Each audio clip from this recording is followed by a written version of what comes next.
ለማላውራው ከማን ጋር ልጅ እኔን አገር ሞተ እንደዚህ በካዮች አረጋውያን እየተደፈሩ መሆኑ ተነገረ።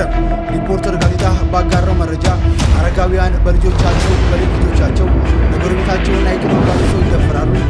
ምንድነው ትልቅ ደረጃ ደርሰልኝ አግብተህ ልጆች አፍርተህ ልጆችህን አይቼ ደግሞ ታይታቸው በዚህ ሰዓት በተሰማ ሰበር መረጃ መሰረት ጋዜጠኛው ከስራ መታገዱ ተሰማ። ሰላም ለእናንተ ይሁን። እንደምን አላችሁ? እንደምን ቆያችሁ? አሜን። አምላከ አበው ቅዱስ እግዚአብሔር ስሙ የተመሰገነ ይሁን። በዛሬው ቪዲዮ አረጋውያን እናቶች አባቶች እየተደፈሩ እንደሆነ በቅርብ ሰዎች በቤተሰብ በሚባሉ ሰዎች እየተደፈሩ መሆኑን የሪፖርተር የተባለው ታላቁ በኢትዮጵያ የሚነበበው ጋዜጣ መረጃውን ወጥቷል ማለት ነው። እሱን የምንመለከት ይሆናል ማለት ነው። እንዲሁም ደግሞ ጋዜጠኛ ሶፎንያስ በሰሞኑ የገባበት ወይም የተገኘበት መረጃ በግብረ ሰዶማዊ እንቅስቃሴ ውስጥ ወደ ጸበል ስፍራ እንዳለ ይታወቃል። እንግዲህ ጸበል ቦታ መደበቂያ አይደለም፣ ራሱን አጋልጦ ስለሆነው ይግለጥ የሚሉ ሰዎች አሉ። እሱን የምንመለከት ይሆናል ማለት ነው። እንዲሁም ደግሞ ከዚሁ ከሶፎንያስ ጋር ተያይዞ ወላጅ እናቱ በአንድ ወቅት የመከረችው ምክር አለ። ሶፎንያስ ምን መሆን እንዳለበት ምን ማድረግ እንደሚገባው ይህንን ምክር መክረው ነበር። እሱን የምንመለከት ይሆናል። እንግዲህ ሁላችንም ይህንን መርሃ ግብር እስከ ፍጻሜው ድረስ እንድትመለከቱ አደራ ይሁን እላለሁ። እንግዲህ ቪዲዮውን ላይክ በማድረግ እንጀምር። በእውነት የተሰማ ያለው ነገር እጅግ በጣም ደስ አይልም። ሁላችንም እግዚአብሔር ሆይ ምሕረቱን ላክ እያልን በኮሜንት ላይ እንጻፍ። ኮሜንት እንኳን ባታደርጉ እንዲሁ ምሕረትን እንዲያደርግ ሁላችንም እንጸልይ። የሚሰማው የሚታየው ነገር ደስ የሚል ስለሆነ ማለት ነው። ከቻላችሁ እግዚአብሔር ሆይ ምሕረትን አብዛልን፣ ምሕረትን ላክ እያልን በኮሜንት ላይ እንጻፍ። እስኪ አንድ ደስ የሚያሰኝ ቪዲዮ እንጀምር። ይሄንን ቪዲዮ እንየው እስኪ። This morning, I had a meeting where we got to sit down with Ethiopian Christians. In Ethiopia, so many people are not paying attention, but Christians are being slaughtered in a similar way to what's happening in Nigeria. So sitting with these survivors, hearing the stories of how their families are being burned alive, how children are even being tortured.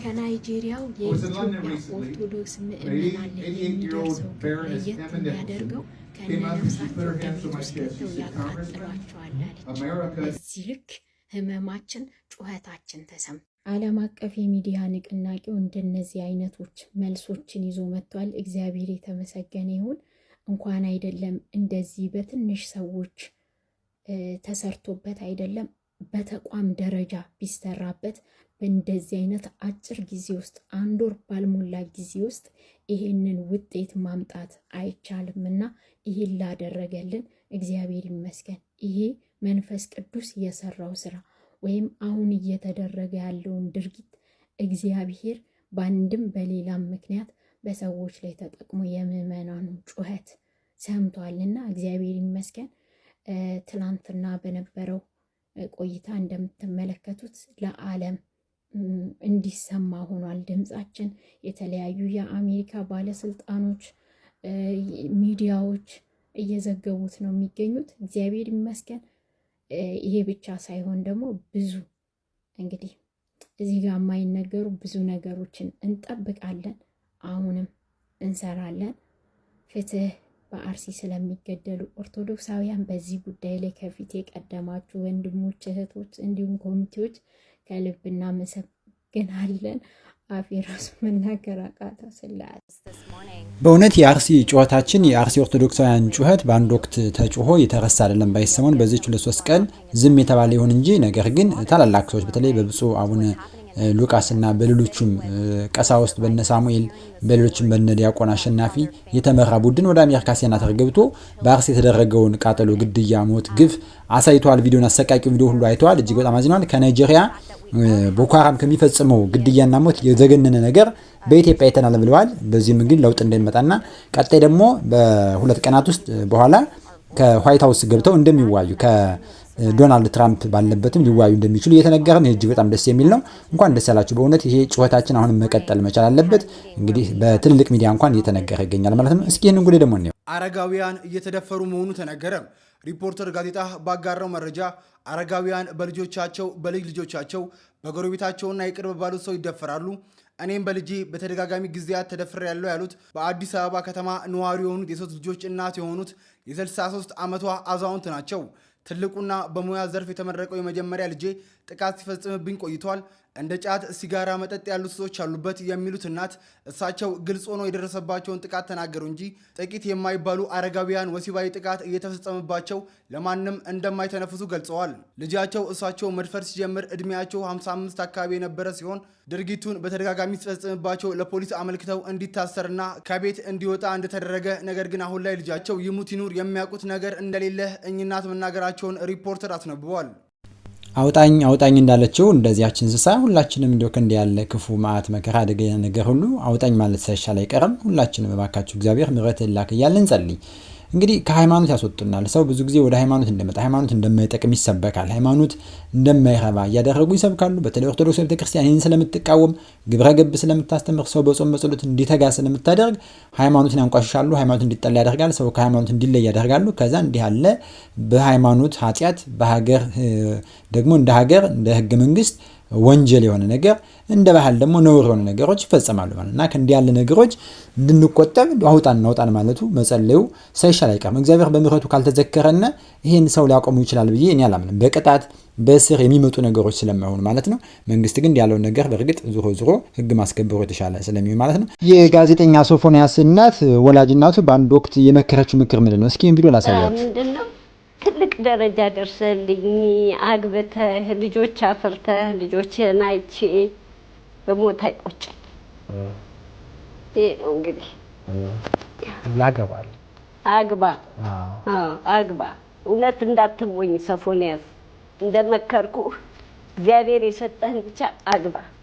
መልክ አይመረጥም። ምክንያቱም መልኳ መጥፎ ቢሆንም ይችል በጣም አስተዋይ ልትሆን ትችላለች። ስለ ቤቷም ስለ ልጆቿም ስለ ማንኛውም ነገር አሳቢ ትሆናለች። እግዚአብሔር ከእንትን የተመረቀች ልጅ ትሆናለች እና መልክ መምረጥ የለብህም ልልህ ነው። እግዚአብሔር የሰጠን ተመካክራችሁ መኖር ትችላላችሁ። ይሄን ነው የምለው። እሺ እቀበላለሁ። በቅርቡ እንግዲህ ከእግዚአብሔር ጋር እናገባለን። እውነት ነው የምልህ። በዚህ አጋጣሚ ግን ካገኘሁሽ አይቀር ምርቃትሽን በውስጥ በጣም መርቂ ደስ ይለኛል።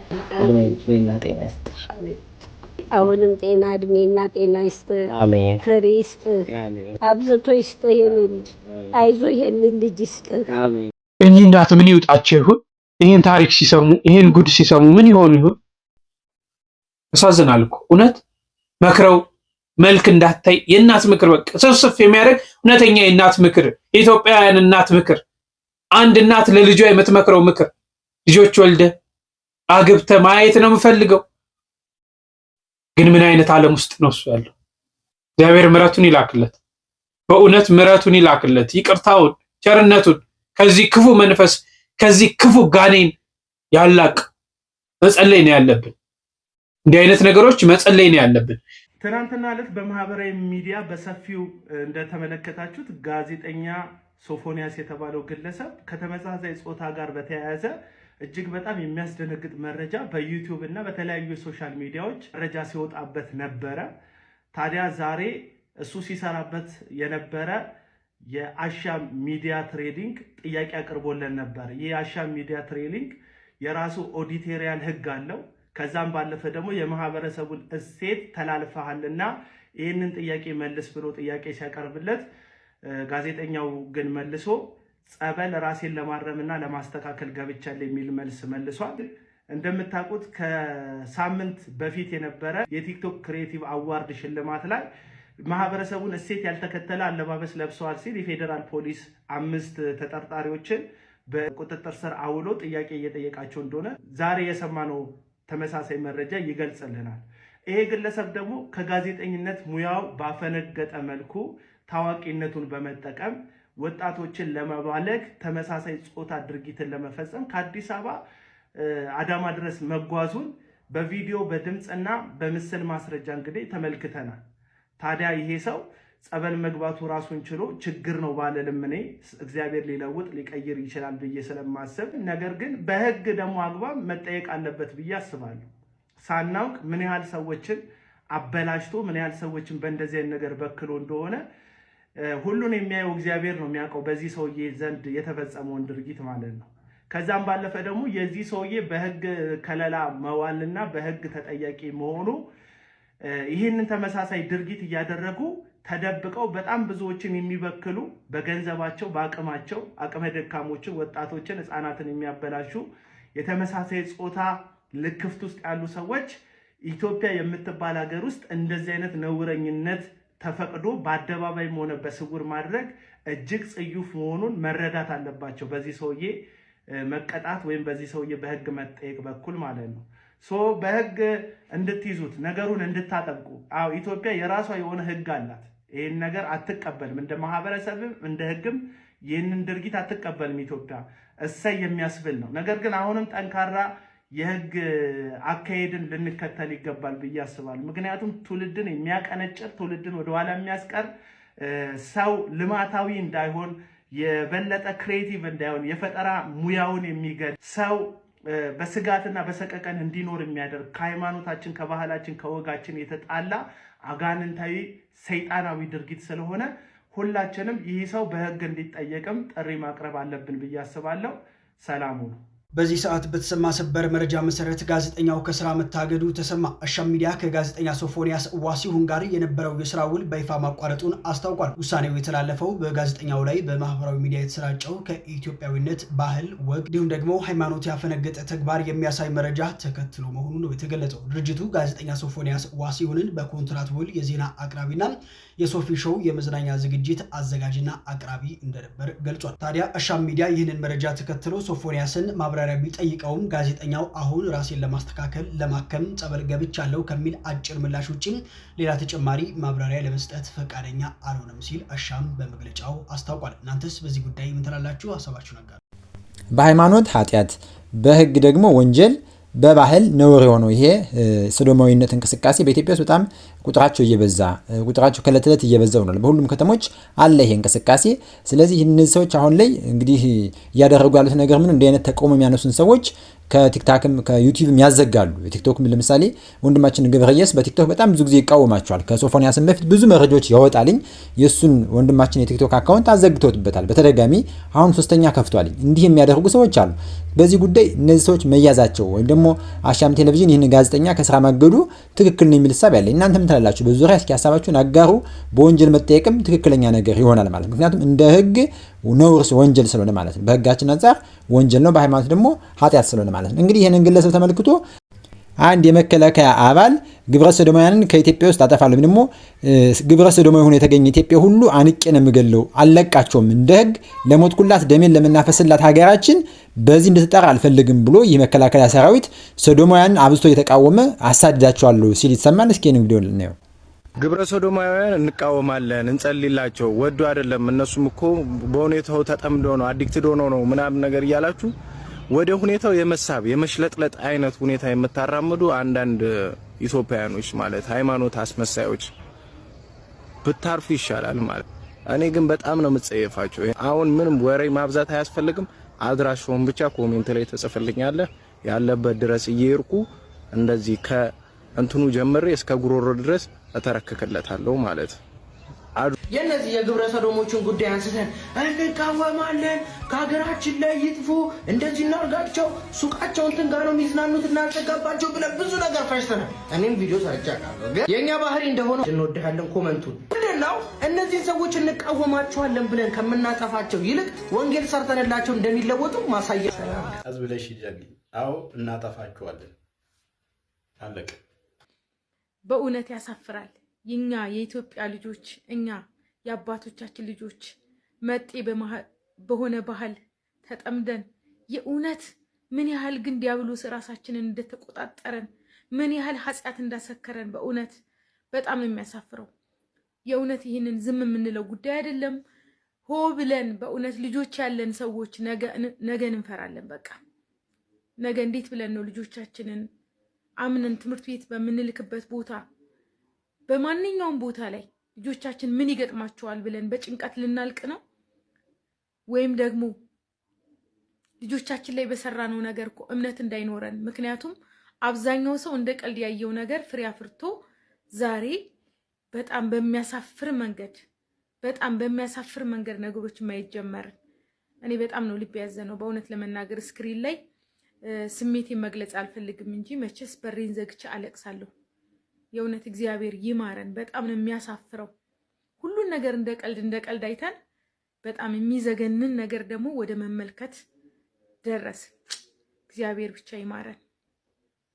ለማላውራው ተማን ጋር ልጅ እኔን አገር ሞተ እንደዚህ በካዮች በእናችሁ እንደከረማችሁ ወዳጆቼ። ዛሬ ትንሽ ቆጣ የሚያረግ ነገር ሰምቼ አይቼን የመጣው ተዚሁ ተናንተ ቲክቶክ መንደር ጋዜጠኛ ሶፎንያስን አይተናል። እንደ ጋዜጠኛ ሶፎንያስ አይነቶቹ በጣም ብዙ ሺህ ሶፎንያሶች ሊኖሩ ስለሚችሉ በህግ አምላክ በባንዲራው ይዘናቸዋል። እንዲጋለጡ የሚመቻችበትን መንግስት የሚያመቻችልን እንደገና ደግሞ ተባህል ያገፈነገጠ ነገር የሚያደርጉትን ባህልና ቱሪዝምም ተህዝቡ ጋር በሀገር ሽማግሌ ጋር ሆኖ አብሮ እንዲሰራ እንጠይቃለን። ይሄ የመከላከያ አባል ወንድማችን እንዳለው እንግዲህ እርሱ ባለው ልክ በተናገረውም ባይሆን እንኳ ህግ አለና በህግ አግባብ መንግስት እንግዲህ ትናንትና እንደምንመለከተው ቲክቶክ ላይ አዋርድ ብለው ያዋረዱን ኢትዮጵያዊነትን፣ ሃይማኖትን፣ ባህልን ያጣጣሉ እንደነዚህ አይነት ግለሰቦች በቁጥጥር ስር ውለዋል። ባለባበሳቸው የተነሳ ማለት ምክንያቱም በሃይማኖትም በባህልም በሀገር ገጽታም ኢትዮጵያን ስለሚወክል ተብለው በቁጥጥር ስር ውለዋል። ለህግ ቀርበዋል፣ እንዲታሰሩ ሆነዋል። ይሄ በጣም ደስ የሚል ትልቅ ለውጥ ነው። በዚህ ልክ ደግሞ እንዲህ አይነት በህግ ወንጀል ነው። ህገ መንግስቱ ሶዶማዊነትን አልፈቀደም፣ እንደሌሎቹ ሀገራት ሶዶማዊነትን አልፈቀደም። ስለዚህ በተከለከለ ህግ መሰረት ሶዶማውያን መልካም ጋብቻን በተፈጥሮ የተሰራውን እግዚአብሔርም የሰራውን አላህም በሉት ሌላም የሰራውን ስርዓት የሚጥስ የሚያዋርድ ዘር እንዳይተካ የሚያደርግ በመሆኑ እንደ ህግ ወንጀል ስለሆነ በወንጀል እንዲጠየቁ እንዲህ አይነት ሰዎች ህጋዊ እርምጃ እንዲወሰድባቸው እኛ ስለ መፍረድ አይደለም፣ ነገር ግን ህግ እንዲከበር ስለ ህፃናቱ፣ ስለ ሀገር፣ ስለ ነገ ተተኪ ወጣቶች ሲባል እነዚህ ነገሮች በቁጥጥር ስር ውለው ለህግ እንዲቀርቡ እንፈልጋለን። አሁንም ጥያቄያችንን መጠየቅ ወደ ኋላ አንልም። እናንተም ሐሳባችሁን ግለጹ። ፍትህ ያስፈልጋታል ኢትዮጵያ፣ ህግ እንዲከበር እንፈልጋለን። ግብረ ሰዶማውያን የሚያደርጉትን እንቅስቃሴ እንዲያቆሙና ወደ ህግ አግባብ እንዲመጡ ይሄንን መለወጥ መዳን ስለሚቻል ማለት ነው። ሁሉም ሰው በየሃይማኖቱ ጸሎት እንዲያደርግና በሃይማኖት ጸሎት እንዲደረግላቸው እነሱ መለወጥ ከፈለጉ ኦርቶዶክስም ቢሆን እስልምናም ሌሎችም ሃይማኖት የሚከተሉትም ቢሆኑ ፕሮቴስታንትም በየሁሉ ሃይማኖት ጸሎት ተደርጎላቸው ወደ ለውጥ እንዲመጡ እንፈቅዳለን እናፈቃለን ማለት ነው። እንግዲህ ሀገራችን ኢትዮጵያን እግዚአብሔር ይጠብቅልን። እባካችሁ ምህረት እግዚአብሔር ይላክ እያልን እንጸልይ። ሰላም ለእናንተ ይሁን። ሰላም ቆዩን።